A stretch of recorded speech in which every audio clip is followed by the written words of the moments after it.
Movie का नाम है लाइफ। मार्स से अर्थ एक स्पेस प्रॉब पिलग्रिम अर्थ की तरफ वापस आ रहा था। इंटरनेशनल स्पेस स्टेशन पर 6 एस्ट्रोनॉट्स उसका इंतजार कर रहे थे। पिलग्रिम में मार्स की मिट्टी के सैंपल्स थे। इन सॉइल सैंपल से एस्ट्रोनॉट को पता चलता कि मार्स पे लाइफ पॉसिबल है या नहीं। पिलग्रिम बहुत तेजी से अर्थ की तरफ आ रहा था, पर कुछ खराबी होने की वजह से उसका कोर्स चेंज हो जाता है, जिसकी वजह से सभी एस्ट्रोनॉट्स बहुत टेंशन में आते हैं, क्योंकि उनको वो मार्स की मिट्टी का सैंपल जरूर चाहिए था। एक एस्ट्रोनॉट रॉरी अब स्पेस सूट पहनकर स्पेस स्टेशन से बाहर जाने की तैयारी करता है। रॉरी स्पेस स्टेशन के बाहर एक मैकेनिकल आर्म को कंट्रोल करेगा, जिससे वो पिलग्रिम को कंट्रोल कर सके और अपने पास पकड़ सके। बाकी सब एस्ट्रोनॉट्स अपने टास्क पर चले जाते हैं। कमांडर एकैटरीना और शो कमांड सेंटर पर होते हैं ताकि वो सब कुछ सुपरवाइज कर सके। स्टेशन के डॉक्टर डेविड और साइंटिस्ट ह्यूज रॉरी के वाइटल साइंस पर नजर रखते हैं। रॉरी स्पेस स्टेशन के बाहर होते हैं और पिलग्रिम बहुत तेजी से उनकी तरफ आ रहा होता है। वो जल्दी से मैकेनिकल आर्म को फिक्स करते हैं। पिलग्रिम की बहुत जोर से मैकेनिकल आर्म से टक्कर होती है, जिससे सारा स्पेस स्टेशन हिल जाता है। जब एस्ट्रोनॉट स्पेस स्टेशन से बाहर देखते हैं, वो देखते हैं कि उन्होंने सक्सेसफुली पिलग्रिम को पकड़ लिया था। वो लोग नासा को कॉल करके ये खुशखबरी देते हैं। इसके बाद ह्यूज मार्स की मिट्टी का सैंपल लेते हैं और माइक्रोस्कोप से उसे ऑब्जर्व करते हैं। वो बोलते हैं कि उस सैंपल में एक सिंगल सेल्ड ऑर्गेनिज्म का फॉसिल है। फिर वो उस ऑर्गेनिज्म को एटमॉस्फेयर के कंडीशंस में टेस्ट करते हैं, और हैरानी की बात ये थी कि वो ऑर्गेनिज्म मूव करने लगता है, जिसका मतलब था कि मार्स पर लाइफ थी। ये बात अर्थ पर सब न्यूज चैनल्स पर टेलीकास्ट होने लगती है। इन एस्ट्रोनॉट्स का इंटरव्यू अब स्कूल स्टूडेंट्स के साथ होता है। उनको इस ऑर्गेनिज्म का नाम रखने का मौका दिया गया था। वो बच्चे उस ऑर्गेनिज्म का नाम केल्विन रखते हैं। स्पेस स्टेशन पे अब सब एस्ट्रोनॉट्स अपना काम कर रहे होते हैं। ह्यूज नोटिस करता है कि केल्विन ग्रो हो गया था। अब उसमें बहुत सारे सेल्स थे और वहां सेल्स का एक नेटवर्क बन चुका था। ह्यूज ये देखकर हैरान होते हैं कि केल्विन की सेल्स, न्यूरॉन्स, मसल्स या आई सेल्स सब एक साथ बन रही थी, और केल्विन की बॉडी अब शेप भी ले रही थी। ह्यूज अब उसे छूने की कोशिश करते हैं और केल्विन भी उनकी तरफ हाथ बढ़ाता है। इसके बाद सब एस्ट्रोनॉट्स अपने काम करते हैं। शो की बेटी पैदा होती है और वो उसे देखने के लिए अर्थ पर नहीं होते। इसी के साथ कई हफ्ते गुजर जाते हैं। एक दिन अचानक से स्पेस स्टेशन का अलार्म बज जाता है। रॉरी जल्दी से जाकर वो माल फंक्शन ठीक करता है। बाद में स्पेस स्टेशन की एक डॉक्टर मिरांडा बोलती है कि उन्हें इस बात का ध्यान रखना चाहिए कि केल्विन अपने इंक्लोजर से बाहर नहीं निकल पाए। ये बात ह्यूज को पसंद नहीं आती, क्योंकि उसके हिसाब से केल्विन में कोई डिजीज नहीं है। पर मिरांडा सही बोल रही थी, क्योंकि केल्विन एक एलियन था जिसके बारे में अभी उन्हें कुछ भी पता नहीं था। केल्विन की ग्रोथ अब रुक गई थी। क्रू को लगा कि माल फंक्शन की वजह से केल्विन हाइबरनेशन में चला गया होगा, लेकिन जब मिरांडा देखती है कि केल्विन की ग्रोथ रुक गई है, वो चैन की सांस लेती है, क्योंकि उसे लगता था कि केल्विन बहुत तेजी से बढ़ रहा है। अब उसकी ग्रोथ रुक गई है तो वो लोग आराम से उस एलियन को स्टडी कर सकते हैं। ह्यूज क्रू को बताता है कि ऐसा पॉसिबल है कि केल्विन के पास कोई ऐसे सब्सटेंस हो जिससे इंसान की सारी डिजीजेस खत्म हो जाए। इसलिए ह्यूज डिसाइड करता है कि केल्विन को इलेक्ट्रिक शॉक देकर हाइबरनेशन से जगाया जाए, यानी कि दोबारा से एक्टिव किया जाए। वो उसे रॉड से शॉक देना शुरू करते हैं और अचानक से केल्विन उठ जाता है। केल्विन उस रॉड को पकड़ लेता है और ह्यूज के हाथ को क्रश करना शुरू करता है।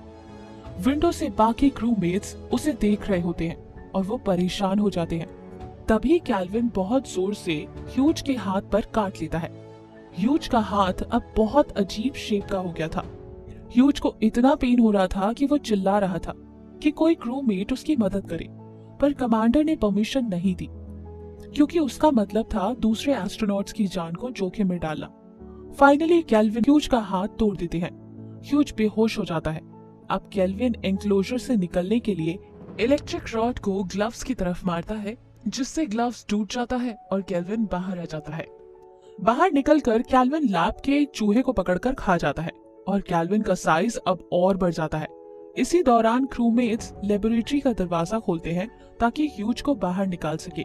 रॉरी अंदर जाता है और ह्यूज को बाहर पुश करता है, पर क्रू को दरवाजा जल्दी बंद करना पड़ा क्योंकि केल्विन ने रॉरी की टांग पकड़ ली थी। इसकी वजह से ह्यूज तो बाहर आ जाता है पर रॉरी अंदर ही रह जाता है। अब रॉरी डिसाइड करता है कि वो ऑक्सीजन कैंडल से केल्विन को जला देगा, जिससे वो उसकी टांग को छोड़ दे। केल्विन उसकी टांग को छोड़ देता है पर लेबोरेटरी में कहीं जाकर छुप जाता है। रॉरी अब ऑक्सीजन कैंडल्स की फ्लेम यूज करता है केल्विन को मारने के लिए, पर अचानक से केल्विन उसके फेस पर हमला करता है और उसके मुंह में चला जाता है। रॉरी की सांस बंद होने लगती है और उसके मुंह से खून निकलने लगता है। केल्विन रॉ के इंटरनल ऑर्गन्स खा जाता है और रॉरी मर जाता है। दूसरी तरफ अब लैब में फ्लेम की वजह से आग लग जाती है, जिसकी वजह से अलार्म बजता है। केल्विन रॉरी के मुंह से बाहर आता है। वो बहुत ही बड़ा और भयानक हो चुका था। इसके बाद केल्विन फायर वेंट से लेबोरेटरी से बाहर निकल जाता है। यहाँ क्रूमेट्स जल्दी से नासा तक मैसेज पहुंचाने की कोशिश करते हैं, पर वो कम्युनिकेट नहीं कर पाते क्योंकि उनका कम्युनिकेशन सिस्टम ओवरहीट की वजह से खत्म हो गया था। एक्ट्रीना स्पेस सूट पहनकर स्पेस स्टेशन से बाहर जाकर उस स्पेस कम्युनिकेशन सिस्टम को फिक्स करने की कोशिश करती है। वो देखती है कि कम्युनिकेशन सिस्टम का सारा कूलेंट खत्म हो गया था। केल्विन अपनी बॉडी को ठंडा करने के लिए कूलेंट यूज कर रहा था। अचानक से केल्विन एक्ट्रीना के स्पेस सूट पर हमला करता है। एक्ट्रीना के स्पेस सूट में लिक्विड जमा होने लगता है क्योंकि केल्विन उसके सूट का कूलेंट ले रहा था। उसके सूट में लिक्विड पूरा भर जाता है और वो सांस नहीं ले पाती। एक्ट्रीना स्पेस शिप की तरफ वापस जाती है, पर वो खुद को स्पेस शिप से बाहर ही लॉक करती है ताकि क्रू मेंबर्स केल्विन से बच जाएं। कुछ ही देर में एक्ट्रीना मर जाती है और स्पेस में फ्लोट करती है, लेकिन केल्विन स्पेस शिप से चिपक जाता है और वो वहां ब्लास्ट करवा देता है। लेकिन इस ब्लास्ट की वजह से स्पेस स्टेशन ऑर्बिट से बाहर आता है।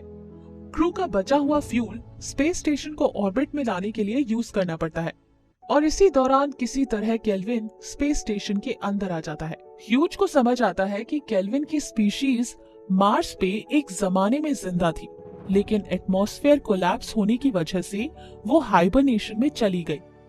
ह्यूज बोलता है कि अगर वो वैसे कंडीशंस बना ले तो केल्विन दोबारा हाइबरनेशन में चला जाएगा। सारे क्रूमेट्स एक कैप्सूल में जाते हैं और उसे सील करते हैं और फिर बाकी सारे स्पेस स्टेशन से ऑक्सीजन निकाल देते हैं ताकि केल्विन हाइबरनेशन में चला जाए। पर तभी उस कैप्सूल में मिरांडा देखती है कि ह्यूज की टांग पर कुछ चल रहा था। ह्यूज बहुत कमजोर पड़ा हुआ था। वो उसकी टांग चेक करती है और उसे पता चलता है कि वो केल्विन था। वो लोग केल्विन को शॉक देने की कोशिश करते हैं, पर उससे केल्विन और ही ज्यादा एक्टिव हो जाता है। अब डेविड, मिरांडा और शू अपनी जान बचाने के लिए भागते हैं। शू अपने स्लीपिंग पॉड में जाता है और डेविड और मिरांडा भी छुप जाते हैं। कुछ ही देर बाद डेविड और मिरांडा ह्यूज के पास आते हैं, जो उन्हें बोलता है कि ये सब उसकी गलती है। पर डेविड और मिरांडा उसे समझाते हैं कि ये टीम का डिसीजन था। डेविड और मिरांडा को समझ आता है कि ह्यूज अब जिंदा नहीं बच पाएगा।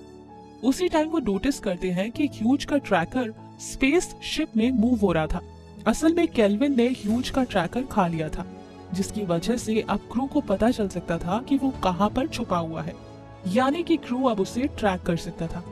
डेविड और मिरांडा उसकी लोकेशन चेक करके उसे कंपार्टमेंट के दरवाजे से बंद कर देते हैं और वहां से सारा ऑक्सीजन निकाल देते हैं, जिसकी वजह से केल्विन अब सफोकेट हो रहा था। तभी उन लोगों को एक वार्निंग मिलती है कि सोयस स्पेसक्राफ्ट उनकी तरफ आ रहा है। मिरांडा बताती है कि ये स्पेसक्राफ्ट अर्थ से भेजा हुआ है उन लोगों को डीप स्पेस में धक्का देने के लिए, ताकि केल्विन अर्थ पे ना पहुंच पाए। पर इस सब में वो सब एस्ट्रोनॉट्स मर जाते हैं। शो जब सोयस स्पेसक्राफ्ट देखता है तो उसे लगता है कि वो रेस्क्यू ऑपरेशन है। वो अपने स्लीपिंग पॉड से निकलता है और सोयस स्पेसक्राफ्ट में जाने की कोशिश करता है। शो के पीछे पीछे केल्विन भी सोयस में जाता है और वो वहां के सारे क्रू मेंबर्स को मार डालता है। केल्विन को स्पेस स्टेशन से बाहर लाने के लिए शो अपनी जान दे देता है। शो तो स्पेस में खिंचा चला जाता है, पर केल्विन किसी तरह स्पेस स्टेशन के बाहर चिपक जाता है। सोयस स्पेस स्टेशन आईएसएस के साथ क्रैश होता है, जिससे सारा स्पेस स्टेशन टूट जाता है। मिरांडा जल्दी से स्पेस स्टेशन का दरवाजा बंद करती है ताकि केल्विन बाहर ही रह जाए। अब उसका स्पेस स्टेशन ऑर्बिट से बाहर निकल गया था। उनके पास बस 30 मिनट थे, जिसके बाद वो लोग अर्थ के एटमॉस्फेयर में एंटर करते। डेविड को आइडिया आता है। वो बोलता है कि केल्विन को ऑक्सीजन चाहिए, तो वो ऑक्सीजन कैंडल लेके केल्विन को एक एस्केप पॉड में ले जाएंगे। फिर डेविड उस एस्केप पॉड को डीप स्पेस में लॉन्च करेगा केल्विन के साथ, जिसकी वजह से केल्विन अर्थ तक नहीं पहुंच पाएगा।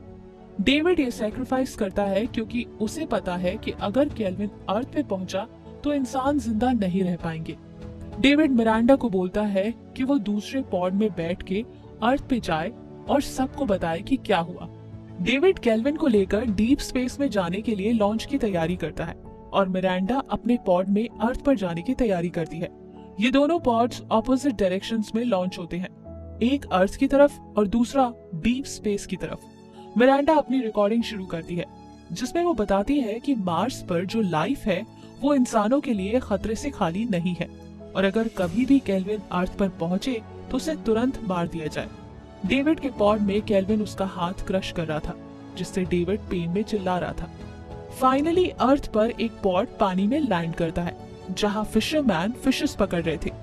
पर यहाँ जो ट्विस्ट है वो ये है कि उस पॉड में मिरांडा की जगह डेविड और केल्विन होते हैं, जो अर्थ पर पहुंच गए थे, और मिरांडा डेविड की जगह डीप स्पेस में चली गई थी, क्योंकि उनके पॉड्स गलती से गलत डायरेक्शन में लॉन्च हो गए थे। वहां मौजूद मछुआरे डेविड के पॉड की तरफ जाते हैं। वो देखते हैं कि डेविड एक टेंड्रिल में पूरा बंद था। वो पॉड को खोलने की कोशिश करते हैं, लेकिन डेविड उन्हें पॉड खोलने से मना कर रहा था। लेकिन अंदर से उन्हें बाहर कुछ समझ में नहीं आ रहा था। उन्हें नहीं पता था कि जैसे ही वो पॉड खोलेंगे अर्थ और इंसान खत्म हो जाएंगे।